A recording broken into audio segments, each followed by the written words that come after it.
오늘은 심폐소생술 강의인데 저는 개인적으로 이제 학교에 또 융합스포츠 지도학과 지도 교수로 있는 고규철이라고 합니다. 네. 근데 오늘 이 자리에 선 거는 체육학과 교수로 쓴 게 아니라 제가 지금 그 부산 적십자에 또 이 심폐소생술 교육부장으로 강의를 하고 있어요. 예. 그래서 이제 거기에 따른 내용과 또 그런 경험들 그런 거를 조금 공유하고자 이런 프로그램을 마련했고, 또 이 응급처치라는 게 사실 말 그대로 언제 어디서 일어날지 모르기 때문에 그런 면에서 또 들었을 때 좀 도움이 됐으면 하는 바람에 요거를 제가 이제 수업을 진행하게 됐습니다. 이 강의라는 게 저는 제일 중요한 게 커뮤니케이션이 사실 되게 중요해요. 제가 앉아 있으면 저도 앞에 있는 강의자가 막 질문하면 저 진짜 싫어하거든요. 마음이 다 여기 앉아 계신 마음을 다 알아요. 근데 제가 이게 물어보는 거는 그런 거예요. 뭔가를 예를 들어서 야 1 더하기 1이 뭐야 하면 3이요 이러면 약간 바보잖아. 근데 그런 대답을 원하는 게 아니고 그냥 자기가 갖고 있는 어떤 생각을 얘기했을 때 그게 정답인지 아닌지는 다 같이 공유하는 거예요. 근데 제일 중요한 게 뭐다? 어떤 질문을 했을 때 머릿속으로만 듣고 그냥 생각만 하다가 말아버리면 진짜 이틀, 3일 안에 다 까먹어요. 근데 내가 뭔가 대답을 했는데 앞에 있는 강의자가 얘기한 거랑 좀 달라. 그래도 자기가 뱉었기 때문에 기억이 오래 가요. 그래서 이거는 정답을 요구하는 게 아니라 요런 상황에서 요렇게 했을 때 어떤 상황인지 물어보면은 그냥 편하게 얘기하시면 돼요. 예. 그래서 그런 부분들이 제가 생각했던 부분들 뿐만 아니고 앉아 계신 분들 대답을 들어보면 나 이런 대답도 할 수 있겠구나라는 생각이 들더라고요. 간단한 것부터 한번 시작해 볼게요. 내가 119 한번 전화해봤다. 살면서. 많으시네요. 그러면 어떤 상황에서 하셨어요? 119. 예. 연구치가 빠져가지고. 근데 그게 30분 만에 가야 된다 해가지고. 연구치가 빠졌는데 30분 만에 가야 돼서 그때 급해서 빨리 119를 경찰 가는 분이 119를 불러주셔가지고. 그렇죠. 되게 좋은 예를 들어주셨고, 우리 하구님도 신청 119 전화해 보셨죠? 어떤 상황이었어요? 코로나 때문에 응급실이 폐쇄가 된 데가 많은 거예요. 그래가지고 119에 전화해가지고 갈 수 있는 곳을 물어봤죠. 네. 119에 전화해서 코로나 응급 상황인데 응급실을 갈 수 있는 어디 갈 수 있는지 물어보셨다. 되게 좋은 말입니다. 한번 언제 119 전화해 보셨어요? 저는 새벽에 이제 과호흡이 와가지고 네. 심박이 안 뛰고 호흡이 잘 안 됐어서 스스로 전화하셨어요? 네. 새벽에 출근길에 버스 정류장에서 갑자기 그렇게 해서 정류장에서 쓰러지기 직전이었어요. 큰일 날 뻔했네요. 네. 자, 우리가 119 하면은 되게 다 다양하잖아요. 지금 딱 요거예요. 그러니까 무조건 우리가 생각했을 때 119는 정말 응급 상황이다. 나 죽을 것 같아. 그 상황이 아니고 그런 상황일 수도 있고 아까처럼 응급실이 급해서 가야 되는데 모르니까 물어볼 수도 있는 거예요. 네, 되게 잘 활용하신 거고 또 방금처럼 연구치 30분 안에 빨리 가야 되는데 그래서 몇 분 만에 왔어요 119가? 몇 분 만에 도착했냐고? 네. 거의 한 25분 만에. 25분. 대학병원 한 개밖에 없어가지고. 네. 우리 하구님은 119 전화했을 때 몇 분 만에 왔어요? 기억나요? 10 몇 분? 오케이. 네. 자, 요런 부분들도 되게 중요합니다. 방금은 한 20 몇 분 만에 왔다 했고, 방금은 10 몇 분 만에 왔다 했는데, 요런 것들을 이제 모아서 이제 강의를 한번 시작해 볼게요. 자, 처음에 이제 심폐소생술. 우리가 심폐소생술을 하는 거는 분명히 응급 상황이겠죠. 뭔가 응급 상황이 생겼어요. 자, 그러면 응급처치가 뭘까요? 응급처치. 우리 하구님이 생각하는 응급처치는 어떤 거라고 생각하세요? 병원 가기 전까지. 네, 병원 가기 전까지. 우리가 치료를 잠깐만요. 그 시간을 좀 벌어주는 것 같아요. 네. 또 우리 하구님께서는 응급처치가 뭐라고 생각하십니까? 심폐소생술을 네네. 심폐소생술은 네. 제가 총각을 다투는 생사의 길을 하기 때문에 그 짧은 시간 안에 네. 그 적절한 어떤 그런 조치를 취하지 못하면 사망하는 걸로 알기 때문에 그래서 꼭 필요한 과목이라고 해서 들어봤습니다. 아, 네네. 감사합니다. 요거는 잠깐 옆에 놔두고 약간 놔두겠습니다. 예. 자, 우리 그냥 약간 학문적으로 응급처치가 뭔지 한번 확인해 볼게요. 자, 보면은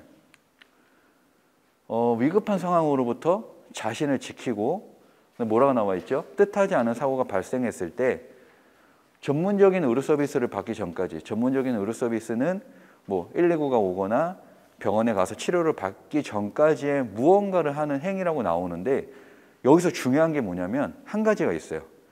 예전에는 우리가 응급처치가 뭐냐라고 물어보면 여기서부터 뜻하지 않은 사고가 발생했을 때 전문적인 의료 서비스를 받기 전까지 이렇게 쭉 나가면 돼요. 근데 하나가 추가된 게 뭐냐면 자신을 지키고. 예. 자, 제가 수영을 못해요. 만약에 수영을 못하는데 누군가 빠졌어. 급한 마음에 들어가다가 같이 죽을 수도 있는 거죠. 네.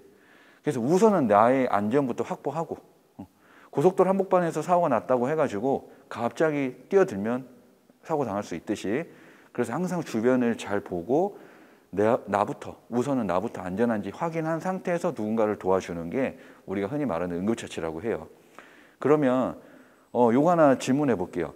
이런 심폐소생술 교육이 갑자기 확 하고 교육이 많아지는 시기가 있었어요. 어떠한 계기로 인해서.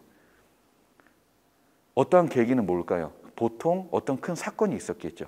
그 사건을 계기로 이런 응급처치 교육이 굉장히 이제 활발해지고 많은 교육장에서 교육이 일어납니다.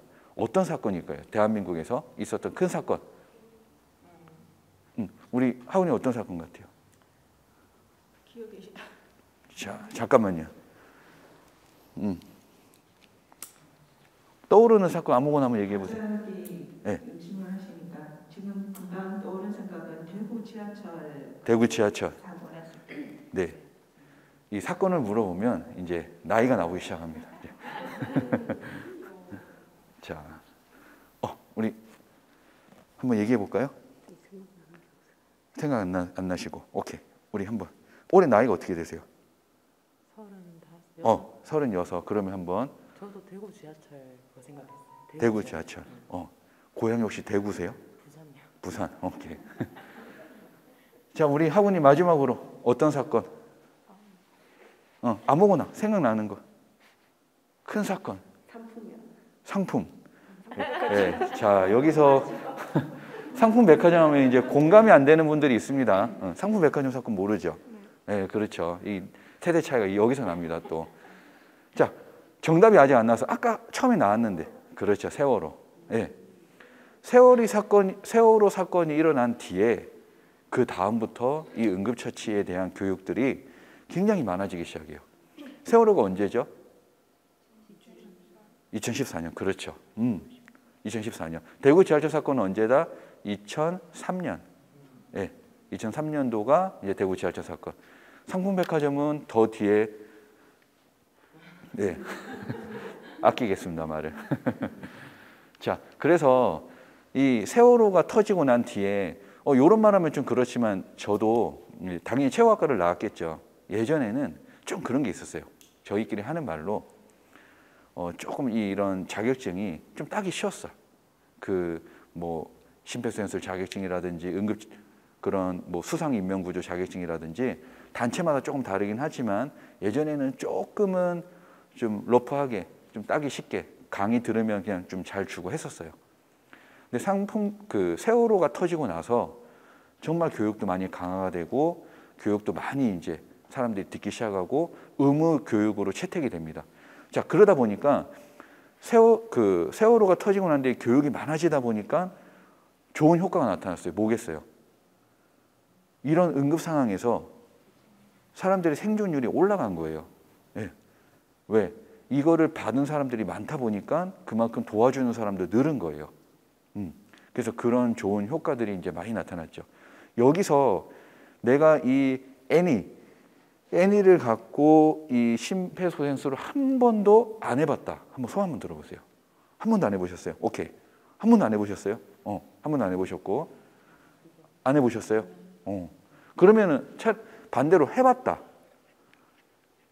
어디서 해보셨어요? 고등학교 때 ICU. 고등학교 때. 벌써 그럼 한 20년 전에. 네. 네. 아, 오늘 아주 잘 오셨습니다. 여기 20년 전이면 뭐 그냥 안 한 거나 마찬가지죠. 자, 그럼 제가 하나 질문해 볼게요. 이게 왜 중요하냐면, 몸으로 익히는 게 왜 중요하냐면, 자, 여기서 자전거가 하나 있어요. 우리가 가상으로 자전거가 있어. 근데 나 자전거 죽어도 못 타. 한번 손 들어 보세요. 제가 자전거를 딱 들었을 때 나 진짜 못 타. 한 분, 오케이. 그럼 나머지 두 분. 나머지 분들은 자전거를 들이면 탈 수는 있죠. 근데 나 자전거 안 탄 지 1년 이상 됐다. 손 들어 보세요. 거의 다 1년 이상 됐죠. 근데 자전거를 1년 이상을 안 탔는데 어떻게 탈 수 있을까? 뭐예요? 몸이 기억을 한다는 거. 안 했어도. 우리 한번 생각해 보세요. 자전거를 탈 때, 어릴 때 우리가 어떻게 배웠어요? 자전거 책 사서 배운 사람? 없죠. 자전거 책 사가지고 자전거는 핸들이 어떻고, 뭐 전방을 몇 도로 봐야 되고, 페달은 어떻게 밟아야 되고, 그런 거 공부 안 하잖아요. 그냥 타잖아요. 부모님에 의해서, 친구에 의해서 타보고, 넘어져도 보고. 그러다 보니까 몸이 익은 거잖아요. 그렇게 해서 익힌 거는 정말 오래 가요. 그래서 심폐소생술도 마찬가지예요. 오늘 제가 이거는 오늘 교육을 위해서 제가 조금 노력한 게 뭐냐면, 애니를 그 3군데를 방문해서 인원수만큼 다 확보를 했어요, 어저께. 네, 그러니까 원래 저희 애니가 지금 없어서 이제 적십자도 가고, 저 사직동에 수영장도 가서 갖고 오고, 또 백화점도 가가지고 갖고 오고 노력을 했습니다, 제가. 그래서 1인 1개당 딱 이거를 만져볼 수 있게끔, 눌러볼 수 있게끔 준비를 했고, 네, 그렇게 눌러보면 딱 드는 생각이 그거예요. 생각보다 힘드네. 이거 나 할 수 있을까? 그런 생각도 들고, 또 한편으로는 해보니까 자신감도 생기는 거예요. 근데 다 좋아요. 해보는 게 제일 중요한 거. 내가 몸으로 익혔던 감각은 언제 나오냐면, 나도 모르는 사이에 뭔가 터졌을 때 그 행동이 나오게 돼요. 그래서 경험이 중요한 거거든요. 자, 제가 제 얘기를 한번 해볼게요. 저는 원래 보디빌딩 선수였습니다. 지금도 이제 보디빌딩 쪽에 또 일을 하고 있어요. 물론 여기 학교에 있지만 이제 부산 보디빌딩 협회 심판도 보고 있고, 네, 트레이닝도 하고 있는데, 헬스장은 다 가보셨죠? 헬스장 다 가보셨을 거예요. 헬스장을 가보면 누워서 다리로 이렇게 막 미는 레그 프레스라고 있어요. 이렇게 막 미는 거. 무게가 있는 건 좀 무겁게 해요, 저희는. 선수였으니까. 지금은 아니지만 선수 때 엄청 무겁게 하다가 저랑 같이 운동하는 파트너, 동생이 있었는데, 얘가 막 하다가 잘 못하는 거예요. 그러다 보니까 저희 때는 어때? 스파르타식으로 막 흔히 말하는, 야, 이 새끼야, 빨리 더 해. 막 2개 더, 3개 더, 막 이렇게 하잖아요. 막 꾸짖으면서 한단 말이에요. 그게 시키고 나서 이제 제가 할 차례가 돼서 올라갔는데, 얘가 옆에서 이러고 있는 거예요. 저는 우는 줄 알았어요. 힘들어서. 처음에. 울고 있는 줄 알았어요. 이게 뭐 하노? 이러니까 막 이렇게 하는 거예요. 그래서 딱 보니까 얘가 호흡이 넘어가고 있는 거예요.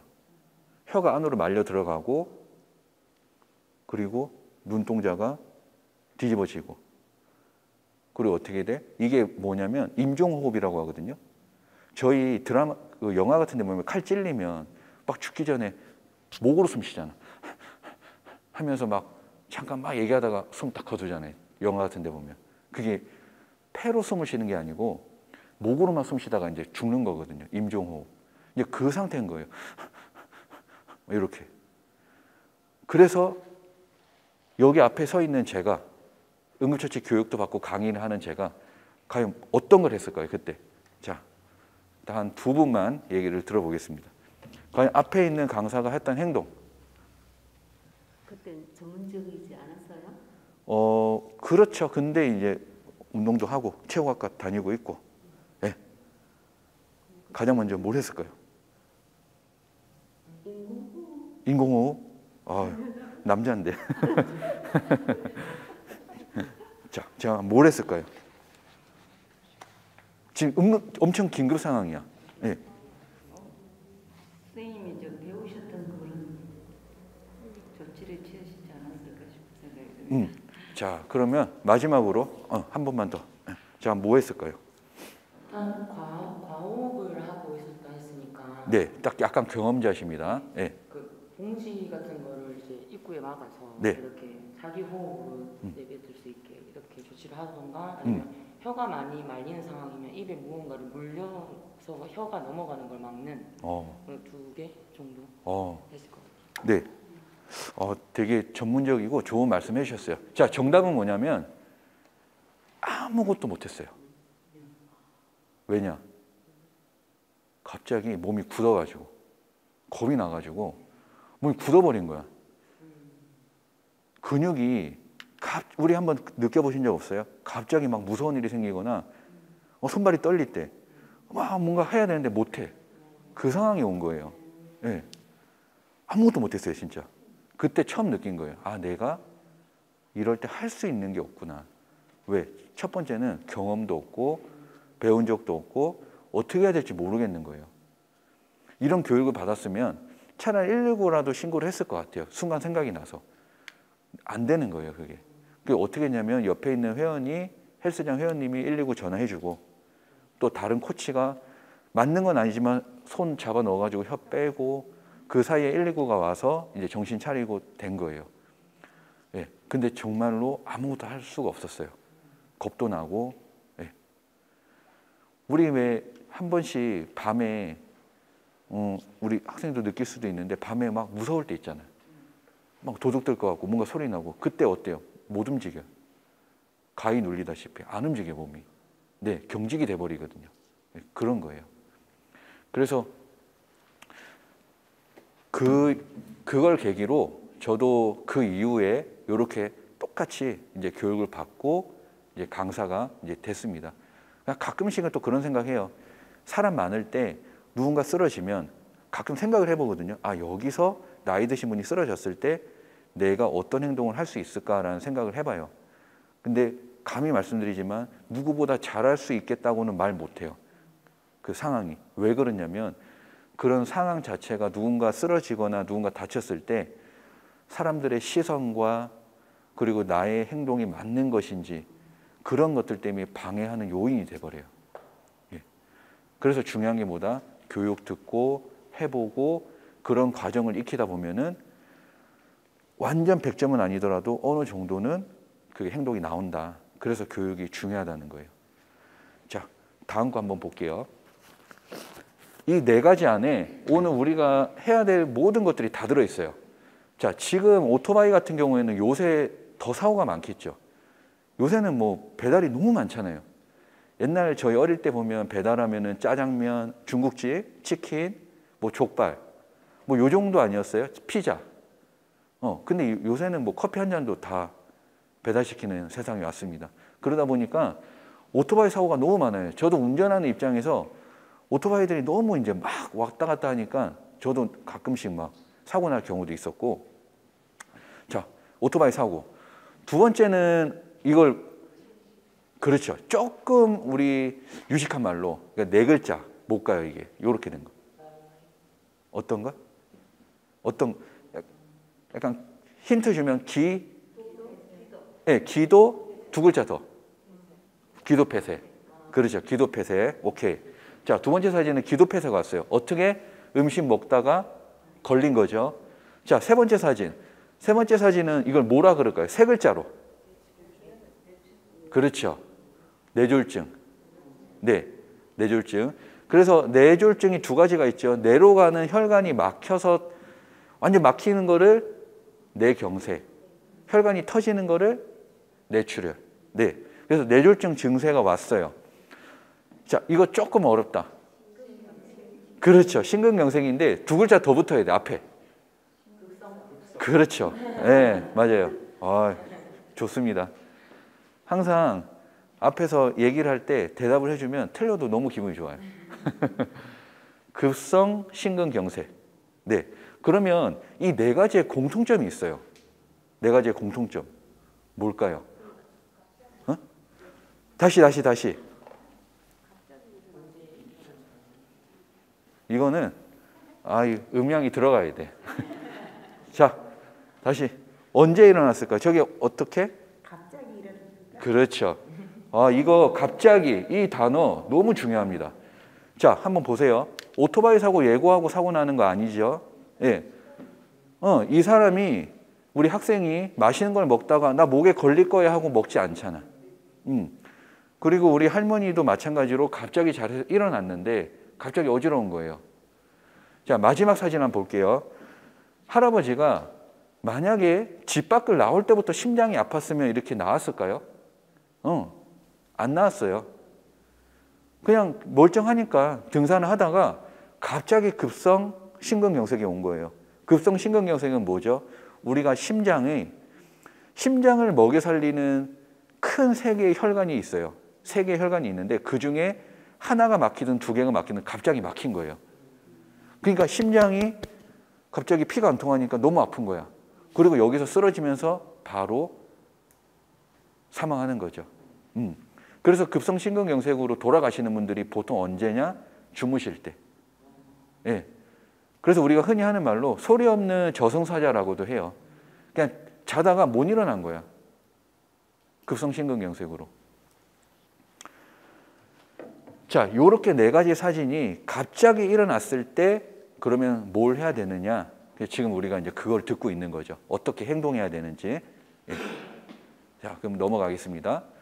심정지 발생 장소를 보니까 집에서 50%가 넘어요. 자, 집에서 50%가 넘는다는 거는 두 가지 측면이 있습니다. 첫 번째는 뭐다?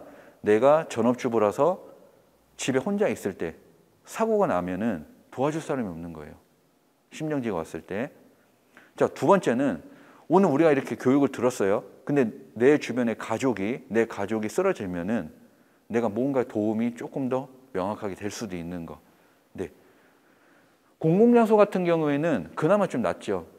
혹시라도 주변 사람들이 있으니까. 그나마 나은데 가정에서 절반 이상이 사고가 생기고 혼자 있거나 누군가 있다 하더라도 네, 요런 이제 큰 사고가 생길 가능성이 높다. 그리고 실제로 아파트 17층에서 사고가 났는데 그 엄마의 딸이 요런 행동을 했어요. 17층이다 보니까 1층에서 119를 기다리고 있었던 거예요. 엘리베이터에 올라가는 시간을 아끼려고. 그런 경우도 있어요. 그래가지고 119가 와서 최단 시간으로 올라갈 수 있게끔 1층에서 대기하고 있었던 거죠. 그런 좀 지혜를 발휘한 사건도 있었어요. 자, 그러면 우리가 요렇게 이제 심정지가 왔는데, 자, 내가 심정지가 왔을 때 골든타임이라고 하죠. 우리가 흔히 말하는 골든타임. 자, 우리 골든타임 몇 분일까요? 내가 쓰러졌는데 몇 분 안에 이 사람을 내가 도와줬을 때 4분? 5, 6분? 5, 6분, 4분, 또 20분. 아니, 틀린 거 없어. 그냥 던지세요. 어차피 우린 배우러 온 거예요. 20분. 우리 학우님 앞에 쓰러지면 안 됩니다. 쓰러져도 우리 여기 쓰러지면 괜찮아. 그래도 20분 동안 지켜보다가 구해주면 큰일 납니다. 이거. 자, 골든타임 몇 분이냐면 4분이에요. 4분. 네, 4분. 그럼 요 그래프를 한번 볼게요. 자, 골든타임 4분, 그 다음에 4분이 지나면 뇌 손상이 오기 시작합니다. 뇌 손상이 오기 시작하고 그 다음에 어떻게 되죠? 뇌사가 와요. 뇌사는 우리가 흔히 말하는 네 글자로 뭐라고 하죠? 그렇죠. 거의 그렇게 생각하죠. 식물인간. 네, 요렇게 된다고 보시면 돼요. 자, 그 다음에는 10분이 지났을 때는 어떻게 된다? 그냥 사망을 한다. 근데 중요한 게 있습니다. 여기서. 자, 우리 학우님이 쓰러졌어요. 심폐소생술을 하는 이유는 뭐냐면 생명을 살리기 위한 것도 있지만 더 중요한 게 있어요. 뭐냐면 뇌를 살리기 위해서 하는 거예요. 뇌는 한번 세포가 파괴되기 시작하면 재생이 안 돼요. 우리 상처 같은 데 보세요. 이 상처가 딱 꺼가지고 피가 났어. 좀 시간이 지나면 아물잖아요. 맞죠? 지혈해주고 좀 있으면 뭐 후시딘이나 마데카솔처럼 연고 잘 발라주면 흉터도 없이 잘 아물어요. 뇌세포는 한번 파괴되면 재생이 안 돼요. 그러면 어떻게 된다? 뇌세포가 파괴되기 시작하면 어떤 증상이 오죠? 우리 흔히 말하는 장애가 오기 시작하는 거예요. 그래서 이 심폐소생술이 중요한 이유는 뭐냐면 사람의 생명을 살리는 것도 중요하지만 뇌를 살리기 위해서, 뇌가 죽는 거를 방지하기 위해서 심폐소생술을 한다. 그렇게 보시면 돼요. 자, 제가 어쨌든 살렸어요. 심폐소생술에서 살렸어요. 근데 이미 뇌는 죽은 거야. 그럼 식물인간으로 살아간다 한들 마음이 너무 어떻겠어요? 아프잖아요. 자, 그런 사건을 우리가 한번 보겠습니다. 제가 체육학과다 보니까 이제 스포츠 경기 중에 일어난 사건을 한번 보여드릴게요.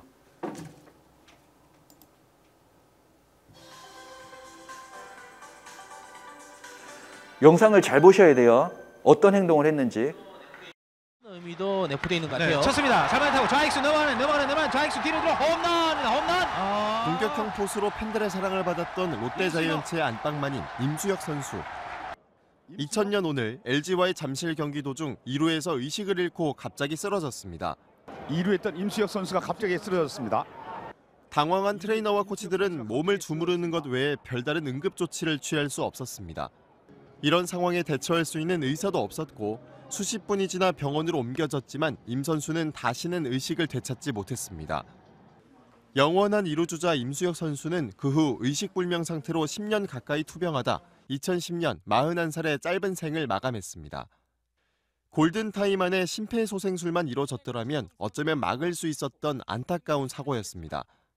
이 사건을 계기로 선수들의 안전대책에 대한 관심이 커졌고 응급상황 개선책이 마련되기도 했습니다. 사고 이후 프로스포츠 구단들은 경기장 내 의료진과 구급차 배치를 의무화했습니다. 심장질환 대처에 대한 국민의 인식도 높아지면서 2009년 응급의료법 개정으로 다중이용시설에 자동심장제세동기 설치가 의무화되는 등 사회적 지원도 확대됐습니다. 오늘 다시 보겠습니다. 자, 우리 이거 임수혁 사건은 우리 또 쌤들, 학우님들은 나이가 조금 있으신 남자분들은 다 아실 거예요. 그렇죠? 네, 많이 들어보셨죠, 이거. 네. 자, 우리 임수혁 선수가 쓰러졌을 때 사람들이 어떤 행동을 했죠? 맞아요. 마사지, 주물러 줬어요. 그리고 신발끈 풀고 허리띠 풀고 혈액순환 좀 잘 되라고 했는데 저 때는 저게 최선이었어요. 왜? 교육을 안 받았거든요. 네. 잘 모를 때였어요. 저 2000년도가 제가 딱 20살 때였는데 이 심폐소생술에 대한 교육이 그렇게 많이 알려지지 않을 때였습니다. 그래서 우리가 흔히 운동하다가 다치면 막 쥐가 나거나 하면 흔히 하는 행동이 만져주고 마사지 해주고 요런 정도가 다였어요. 그리고 어떻게 했다? 구급차가 올 때까지 기다렸습니다. 사직구장이죠. 사직구장 예전에 야구 한번 하면 엄청 막히는 거 아시죠? 예. 119가 대기한 상태도 아니었고 그 많은 관중들 앞에 차가 많은 상태에서 119를 기다리다 보니까 지체가 됐고 결국에는 내 세포가 다 파괴돼서 10년 동안 식물인간으로 살다가 이렇게 하늘나라로 간 사건입니다. 그래서 이런 좀 안 좋은 예를 한번 봤고 이번에는 조금 잘 된 거 우리 한번 보도록 해볼게요. 응급 상황에서는 골든타임을 잘 지키는 것이 참 중요한데요. 어제 열린 프로축구 K리그 경기에서 이 골든타임을 잘 지켜 한 선수의 생명을 살릴 수 있었습니다. 김재형 기자입니다. 공중볼 경합 과정에서 광주 이승모 선수가 상대 선수와 부딪히면서 그대로 고꾸라집니다. 절체절명의 순간 주심은 다급하게 호각을 불고 의료진을 불렀습니다. 머리부터 떨어지면서 선수는 의식을 잃었습니다. 제일 먼저 달려간 주심은 선수의 입에 손을 넣어 기도부터 확보했습니다. 의식을 잃은 상황에서 일단 혀가 말리지 않도록 주의해서 빠르게 조치를 취해주는 게 중요하겠고요. 그 사이 의료진은 심폐소생술을 시작했습니다. 경기장으로 떨어지면서 고개가 꺾여 상황은 심각했습니다. 광주 선수들은 이승모의 다리를 마사지하며 혈액순환을 도왔습니다.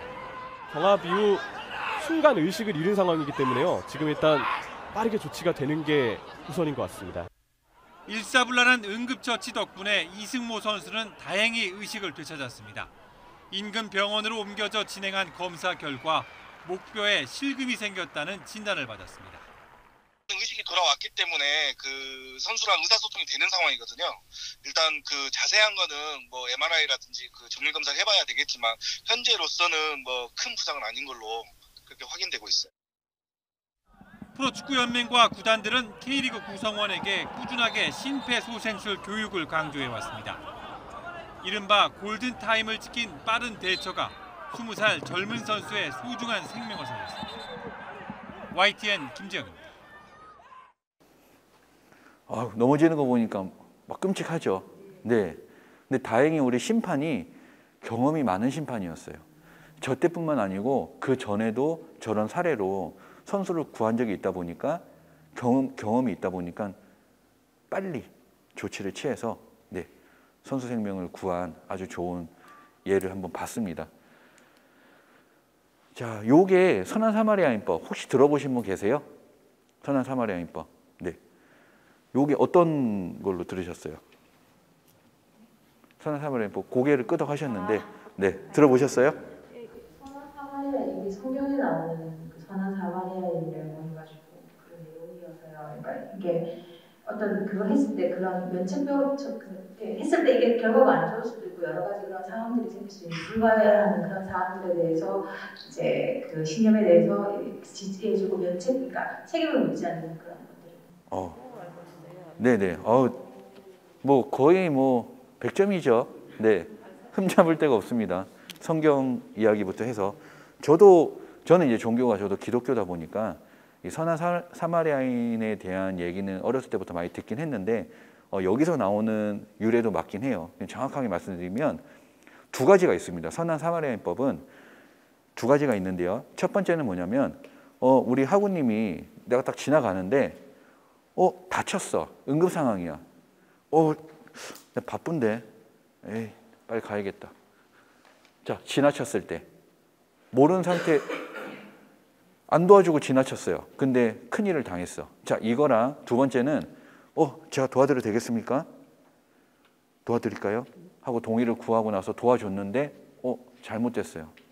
제가 너무 세게 눌러서 뭐 도와주다가 잘못됐어. 더 안 좋아졌어. 이 두 가지.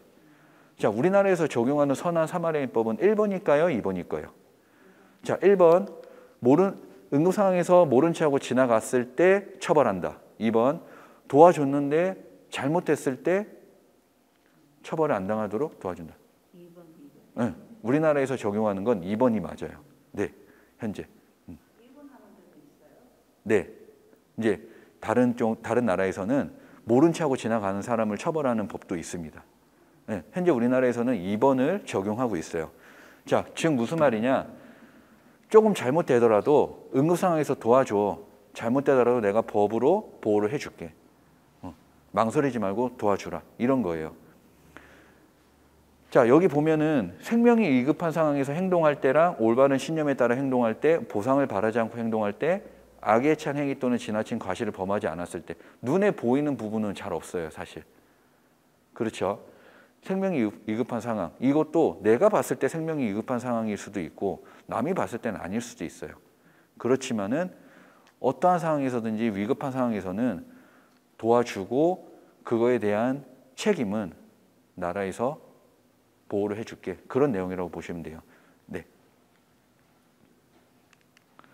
자, 응급상황 시 행동 요령인데 우리가 응급상황일 때 어떠한 행동을 해야 되는지 여기서 한번 간단하게 보도록 하겠습니다.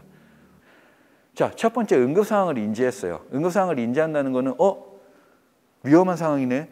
아까 우리 하구님처럼 뭔가 호흡이 힘들어 보이고 내가 도와줘야 될 것 같아.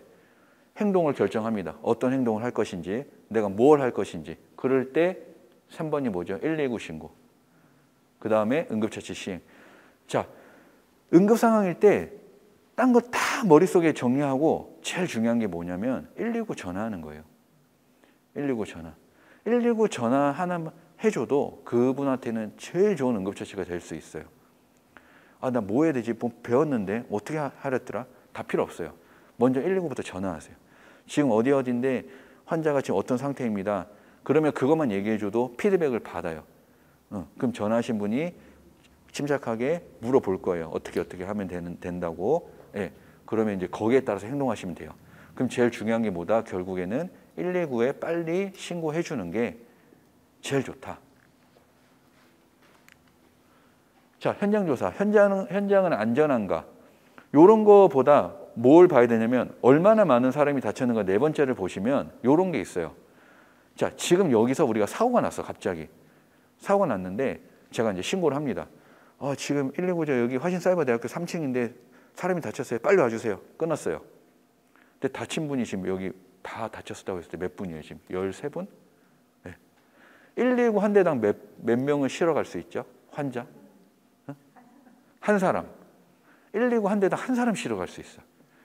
자, 그러면 119 전화했을 때 부산 기준이에요. 우리 학우님들은 조금 늦게 왔다 하지만 부산 평균이 몇 분 만에 119 도착하냐면, 자, 몇 분일까요?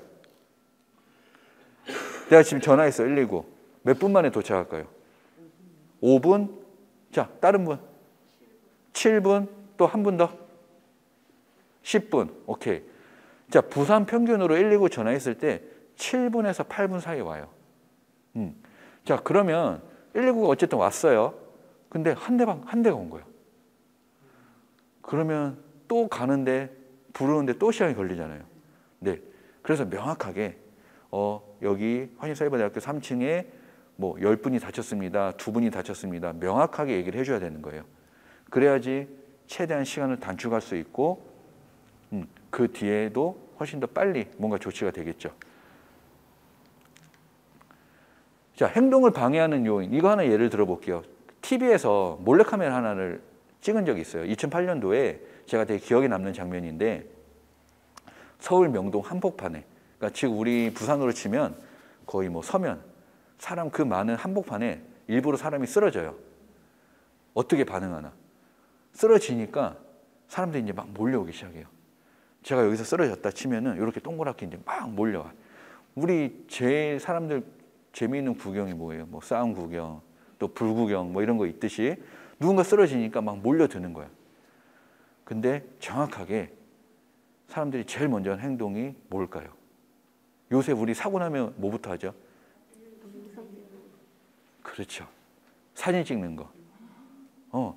한번 보세요. 나중에 사고 나면 119 전화 바로 안 해. 동영상부터 찍지. 사진 찍거나. 맞죠? 네.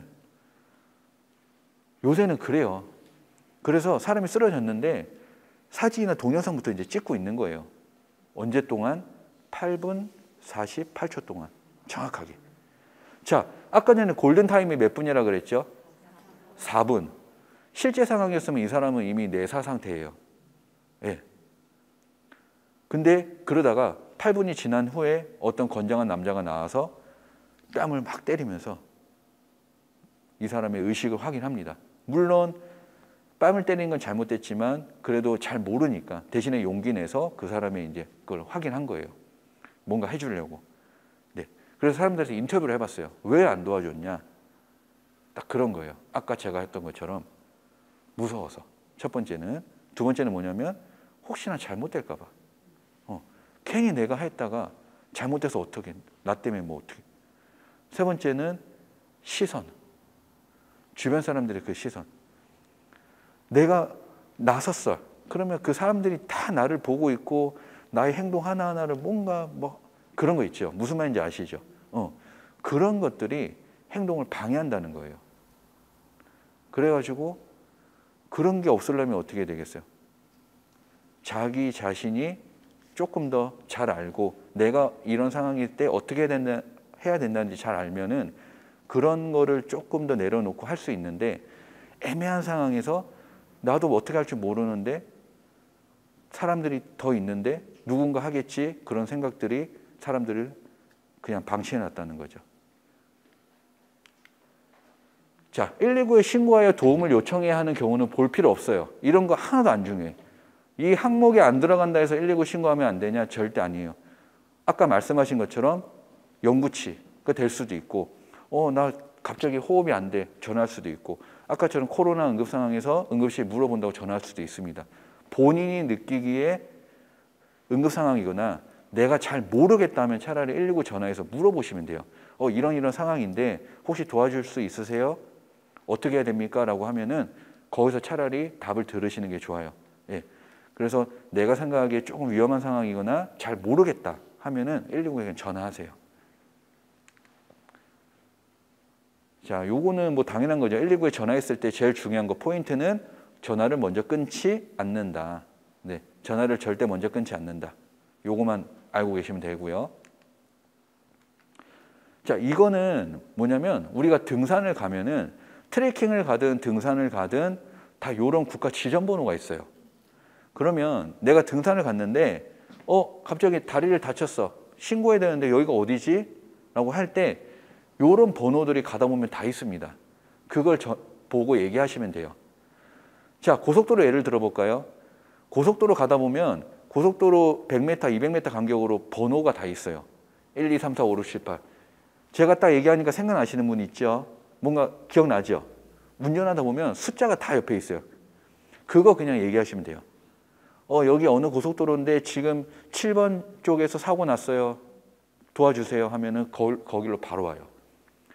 전봇대 보면 전봇대 또 이런 식으로 적혀 있습니다. 그거 보고 읽으시면 돼요.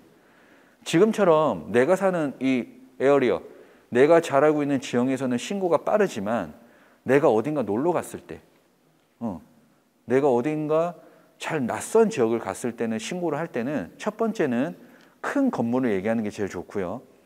두 번째는 이렇게 산이나 바다나 뭔가 이렇게 잘 없는, 뭔가 건물도 잘 없고 좀 외딴 데 갔을 때는 전봇대나 이런 걸 이용하시는 게 제일 좋아요. 고속도로에서는 아까 말씀드린 대로 번호, 나중에 이제 혹시 운전하시다가 옆에 한번 봐보세요. 번호가 다 있어요. 간격별로. 없는 곳은 한 군데도 없어요. 네, 그거 보시고 신고하시면 됩니다. 자, 119가 도착할 때까지 해야 할 일. 환자의 의식과 호흡을 확인하고 편안한 자세를 취하게 하고, 요거는 나중에 제가 실습하면서 한 번 더 말씀드리도록 할게요. 자, 그러면 우리가 영상 하나를 한번 보겠습니다. 실제 상황. 네. 어떠한 상황에서 응급처치를 했는지 그 영상을 한번 보고 그 다음에 이 심폐소생술을 어떻게 하면 되는지 간단하게 얘기하고 오늘 첫 번째 시간 마치도록 하겠습니다. 급성 심근경색으로 갑자기 거리에서 쓰러진 50대 남성이 시민들의 도움으로 목숨을 구했습니다. 직접 심폐소생술을 한 시민들과 소방본부의 영상통화 시스템이 큰 역할을 했습니다. 김영수 기자입니다. 여행용 가방을 끌고 길을 걷던 한 남성이 갑자기 정면으로 쓰러집니다. 놀란 시민들이 남성 주변으로 하나둘 모여듭니다. 지나다 보니까 이 아저씨가 눈이 하얗게 눈 신자가 막 보이고 피가 자꾸 토하더라고요. 머뭇거리는 것도 잠시. 한 시민이 남성의 의식을 확인하더니 맨바닥에 무릎을 꿇고 가슴을 압박하기 시작합니다. 팔다리가 완전 이렇게 꼬여가지고 한쪽 팔은 몸 안쪽으로 들어갔고요. 그다음에 이제 그 머리로서 쓰러진 흔적이 역력했습니다. 다른 시민이 119에 신고하자 소방 상황실과 영상 통화로 원격 응급 처치가 시작됩니다. 제 속도에 맞춰서 가슴 압박해주세요. 하나, 둘, 셋, 넷, 다섯. 한 번만 좀 피투성이가 된 남성의 얼굴을 닦고 시민 2명이 번갈아 가며 응급 처치하는 사이 구급차가 도착합니다. 이후로도 3번의 전기 충격과 정맥 주사 처치가 이어집니다. 다행히 호흡과 맥박이 돌아오고 곧바로 병원으로 이송됩니다. 초기 신고도 빨랐었고 주위에 있던 시민이 적절한 흉부 압박을 실시했기 때문에 소생할 수 있었다고 생각합니다. 심정지 환자를 구할 수 있는 골든타임은 단 4분. 이후에는 심장이 회복되더라도 뇌사에 빠질 가능성이 큽니다. 급성 심근경색으로 쓰러졌던 55살 김용호 씨는 시민들과 구급대원의 손길 덕에 사흘 만에 의식을 되찾았습니다. 그 사람 덕분에 저는 이제 또 새 삶을 찾고요. 만약에 그 사람이 모른 척 갔으면 저는 지금 여기 없겠죠. 저 땅속에 있겠죠. 그분이 엄청 고맙죠.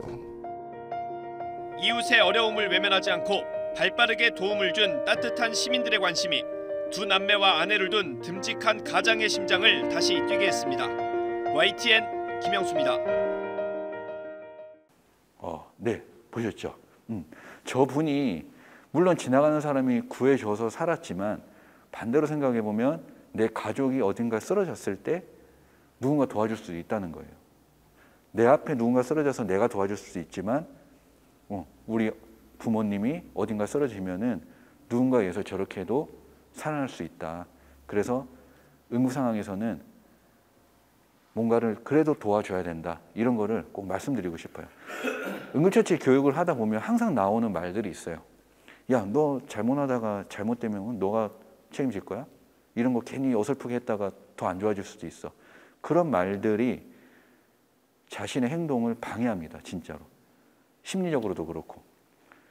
근데 그렇게 계산적으로 행동하지 않고 뭔가를 도움을 주고자 행동했을 때 저렇게 훨씬 더 사람의 생명도 살릴 수 있고 도움이 될 수 있다는 거죠. 그래서 저희도 강사로 활동하고 많은 얘기를 하지만 이런 사례를 볼 때마다 어떨 때는 되게 힘이 나기도 해요. 자, 그러면 지금 여기서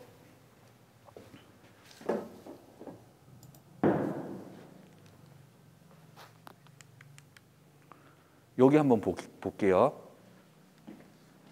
아까 이제 압박을 했잖아요. 압박을 하는데 그럼 어떤 압박이 좋은 압박인지 하나만 체크를 하고 네, 넘어가겠습니다. 여기를 우리가 뭐라고 할까요? 흔히 하는 말로 여기를 손꿈치라 그래요. 손꿈치. 네. 압박을 할 때는 손바닥 전체로 압박을 안 해요. 왜냐하면 손바닥 전체로 압박을 하게 되면 힘이 분산돼 버려요. 특히나 남자들은 원래 힘이 좋기 때문에 뭐 손바닥을 하든 손꿈치를 하든 상관없는데 힘이 없는 좀 약한 여자분들일수록 손꿈치로 안 하면 이 심장의 압박이 제대로 안 가해져요. 그래서 여기 보시면 이 손꿈치로 힘을 이 가슴에 있는 이 흉골, 이 가슴뼈를 정확하게 눌러줘야 되고요. 자, 여기서 보면 손꿈치랑 어깨랑은 일직선이죠. 네, 위에서 아래로 눌러줘야지 여기서 이렇게 눌러주면은 또 잘못된 자세가 나옵니다. 그래서 요거 한번 기억해 놓고, 자, 분당 100에서 120회라는 건 어떤 속도냐면 이런 거예요. 하나, 둘, 셋, 넷, 다섯, 여섯, 일곱, 여덟, 아홉, 열. 요 속도예요. 하나, 둘, 셋, 넷, 다섯. 너무 빨라. 그리고 하나, 둘, 셋. 너무 느리죠. 네. 그래서 이 속도는 어떻게 맞추냐? 감으로. 감으로 어떻게 맞추냐? 직접 눌러보고. 이따가 눌러보면 생각보다 막 빨라져. 힘들면 더 빨라져요. 힘이 들면은 속도가 더 빨라져. 그러면은 한번 해보고 틀렸습니다 하면은 조금 더 속도를 늦춰보고 느껴보는 거예요. 이따가.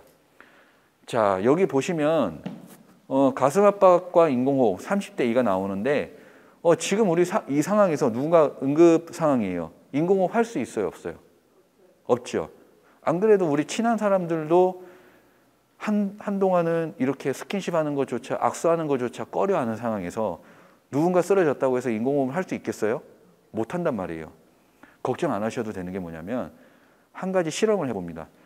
가슴 압박만 한 그룹이랑 인공호흡과 가슴 압박을 한 그룹이랑 비교를 해봤더니 생존율이 가슴 압박만 한 그룹이 더 높게 나온 사례가 나왔어요. 왜 그러냐면 그러면 인공호흡 안 해도 돼요 라고 하면은 그건 아니에요. 설명을 해드리면 가슴 압박은 압박만 하면 되잖아요. 근데 인공호흡은 어떻게 하냐면 이런 식으로 해요. 30번 하고 인공호흡을 하는데 첫 번째, 인공호흡 하는 과정에서 어설프게 인공호흡 하면은 안 하니만 못한 거예요. 후 불어줘야 되는데 제대로 못 불고 코하고 입을 완전히 막은 상태에서 불어줘야 되는데 막 손이 떨린 상태에서 막 하다 보니까 호흡도 제대로 안 들어가고 차라리 그 시간대에 압박을 하나라도 더 하는 게 낫지 않냐. 그게 더 도움된다. 이렇게 된 거예요. 그리고 두 번째는 일반인들 같은 경우에는 교육을 제대로 안 받은 분들은 인공호흡을 잘 못하기 때문에 그 시간을 아껴서 압박을 더해라. 그런 거죠. 근데 꼭 인공호흡을 해야 되는 상황은 익수, 우리가 이제 물에 빠진 사람. 건질 때는 꼭 인공호흡을 해야 됩니다. 그걸 제외하고는 압박을 하는 게 더 좋다. 그래서 오늘은 압박만 계속 하는 걸 연습할 거예요.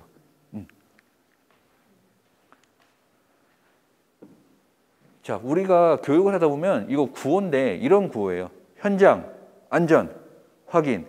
무슨 말이냐면 현장, 안전, 확인. 이 사방을 안전한지 안전하지 않은지를 둘러본다는 의미예요. 그래서 현장, 안전, 확인, 감염 방지라는 제스처를 취합니다. 우리가 실제 교육할 때는. 네.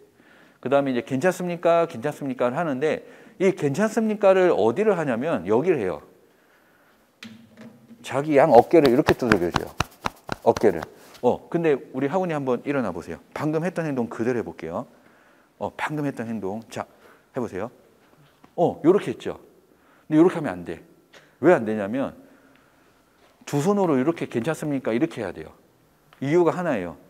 아까 전에 우리 쓰러질 때 남자분 쓰러지는 거 봤죠? 어떻게 쓰러졌어요? 앞으로 쓰러지는데 약간 기울면서 쓰러지지 않았어요? 근데 그런 거예요. 이쪽으로 쓰러졌는데 얘가 감각이 없어. 근데 제가 이쪽만 괜찮습니까? 못 느낀 거야. 자기는 의식이 있는데 그래도. 아직은 막 심정지가 아닌데. 여기만 두들기다가 의식 없냐고 눌러버리는 거죠. 그래서 양손을 두들기면서 괜찮습니까? 괜찮습니까? 이렇게 한다는 거. 그래서 의식을 확인할 때는 절대 머리를 흔들지 말고 어깨, 여기가 강하거든요. 사람 뼈 중에 가장 강한 것 중에 하나가 여기예요. 두들기면서 괜찮습니까? 괜찮습니까? 의식이 없을 때 바로 들어간다. 그 다음에 여기 보면 노란색 옷 입으신 분 119에 신고해 주시고 빨간색 옷 입으신 분 자동 심장 충격기 가져다 주십시오라고 하는데 이거는 이런 거겠죠. 우리 분홍색 입으신 분 119 빨리 신고해 주십시오. 그냥 119 신고해 주세요 하면 서로 이제 미루다 보니까 명확하게 딱 찝어주는 거죠. 그럼 앞에 체크 난방 입으신 남자분 119 빨리 신고 좀 해주세요 하면 나네 하고 바로 신고하겠죠. 네, 그러니 명확하게 얘기를 한다. 요걸 이제 뜻하고 있습니다. 그 다음에 이제 호흡 확인하고 가슴 압박 30회 요것만 기억하시면 될 것 같아요. 자, 이제 마지막으로 자동 심장 충격기 한 번만 보고 오늘 1교시 마치도록 하겠습니다. 자, 자동 심장 충격기는 여러 가지 이름들이 있어요. 들어보셨을 거예요. AED, 그 다음에 자동 제세동기, 그 다음에 자동 심장 충격기 이렇게 있는데 다 맞는 말이에요. 같은 말인데 요새는 자동 심장 충격기로 통일을 이제 하기로 했어요. 그래서 AED 갖다 주세요 해도 되고 제세동기 갖다 주세요 해도 되지만 자동 심장 충격기 갖다 주세요가 요새는 이제 조금 더 맞는 말이다. 자, 그럼 우리 이게 근데 입에 잘 안 붙거든요. 긴급 상황에서 하면 자동 빨리 갖다 주세요 막 이렇게 해요. 그래서 한번 해볼게요. 자동 심장 충격기 다 같이 시작. 자동 심장 충격기. 그렇죠. 그러면 이제 손을 가리키면서 앞에 있는 남자분 자동 심장 충격기 가져다 주세요라고 한번 해보세요. 저를 가리키면서 시작.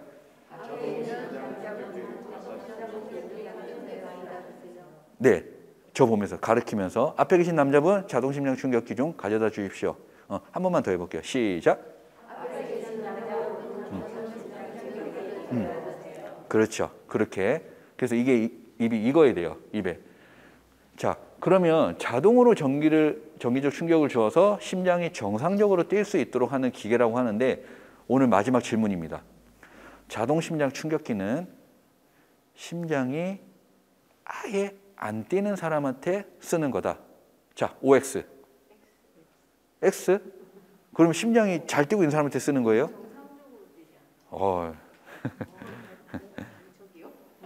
나와 있어요? 정답입니다. 바로 답을 말씀드리면 정답이에요. 우리가 한번 잘 보세요. 심장이 아예 안 뛸 때 자동 심장 충격기를 붙여서 심장 압박을 안 해요. 전기 쇼크를 안 줘요. 우리 의학 드라마 보면은 왜 이거 삐 하잖아요. 이렇게 하다가 삐 나올 때 만약에 이 쇼크 이거 주는 거 줄 200줄 해가지고 막 주잖아요. 전기 쇼크. 이거는 잘못된 거예요. 뭘 하냐면 제대로 된 걸 보면 막 하다가 삐 돼. 아이 심장이 멈췄어요. 그때 올라가서 압박하는 게 정상이에요. 네. 그러면은 어느 때 자동 심장 충격기를 쓰냐면 아까 말씀드린 대로 심장이 원래 쿵쾅 쿵쾅 쿵쾅 뛰는데 부르르르 떨릴 때가 있어요. 빈맥이라고 해서 심장이 이 압박을 이 펌프질을 못하고 이렇게 뛰는 거예요. 그래서 이거를 충격을 줘서 아예 심장을 리셋시킨다 생각하시면 돼요. 제대로 뛸 수 있게끔 전기 충격을 빵 줘가지고 심장이 다시 정상적으로 쿵쾅 쿵쾅 뛸 수 있게 도와주는 역할을 해요. 자, 그러면 한번 생각해 보세요. 응급 상황에서 자동 심장 충격기를 갖고 왔는데 이 사람한테 붙였어요. 그러면 이 사람이 심장이 잘 뛰는지 안 뛰는지 내가 어떻게 알아? 맞죠? 정상적이지 않을 때 쓰라고 했는데 지금 상황이 정상인지 아닌지 내가 어떻게 구분해? 그거는 붙이잖아요. 기계가 알아서 반응을 해요. 만약에 내가 기계를 딱 붙였어요. 그러면 여기서 뭐라고 말하냐면 자동 이 압박이 필요하지 않습니다. CPR 시작해 주세요. 아니면 전기 충격이 필요합니다. 쇼크 버튼을 눌러주세요. 붙여놓고 계속 우리는 압박을 하는 거야. 그리고 그 뒤에는 기계가 나오는 음성 듣고 따라 하시면 돼요. 정말 쉬워요. 왜냐? 자동심장 충격기는 일반인들이 쓰라고 만든 기계이기 때문에 정말 간단해요. 네, 한 번만 딱 제가 준비했습니다. 그것도 이따 같이 한번 해보면은 되게 쉽네라고 생각하실 거예요. 근데 안 해보면 몰라. 네. 그래서 오늘 거기까지 딱 하도록 하겠습니다. 오늘 질문이 있는데요. 네. 저기 자동심장 충격기 저 선생님 우리가 일상생활에서 왜 이렇게 갑자기 어디 있는지 맞아요. 이렇게 또 제가 아는 질문 해주면 저 좋죠. 네. 요새는 의무 설치가 많아요. 공공기관은 무조건 의무 설치고 공공기관은 다 있습니다. 그리고 지하철도 다 있고 그 다음에 아파트 500세대 이상 되는 데는 의무 설치예요. 만약에 내 아파트에 500세대 이상이 되는데 자동심장 충격기가 없다. 그럼 걸립니다. 그거는. 네. 요새는 딱 보시면은 학교도 마찬가지고 다 가운데 중앙현관이나 이런 데 잘 돼 있어요. 그리고 회사, 본인의 회사에 없다 하면은 그건 요구하셔도 됩니다. 그런 거. 내가 일하는 곳에서 자동심장 충격기는 의무적으로 하는 곳이 요새는 많은 추세예요. 얼마 전에 실제로 말씀하신 것 그 생각이 나서 하는 말인데 제가 전화를 해봤어요. 이쪽 이제 공공기관에 공무원들이겠죠. 자동심장 충격기 제가 보니까 저쪽 학교에 없던데 그거 신고해도 되는 거 아닙니까? 하니까 또 거기는 아니래. 그러니까 의무적으로 설치하는 데는 이제 뭐 지하철, 아파트 500세대 이상, 그다음에 공공기관 그런 쪽은 많은데 이제 뭐 사립학교라든지 그런 데는 아직까지는 의무는 아니지만 근데 거의 다 돼 있긴 해요. 예. 그래서 지금 이제 보시고 설명 들어보시고 딴 데 가보시면은 여기 있네. 지하철 가보시면 다 있고요. 그렇게 보이실 거예요. 또 한 번 설명을 듣고 나면은 있구나라고 보일 겁니다. 네. 자, 그러면 이따가 또 혹시나 질문 있으면 2교시 때 편하게 질문해 주시고 오늘 첫 번째 시간은 여기서 마치도록 하겠습니다. 잠깐 11시 4분이니까 여기 바닥이 조금 딱딱해서 저희 뒤에 계신 우리 선생님이 1층에 세팅을 다 해주셨어요. 1층은 우리 또 푹신한 이 유도 매트처럼 되어 있거든요. 그래서 훨씬 더 편한 상태에서 할 수 있어서 네, 우리 조금 쉬었다가 11시 10분까지 1층에 내려오셔서 또 두 번째 시간 진행하도록 하겠습니다. 네, 마치겠습니다. 네.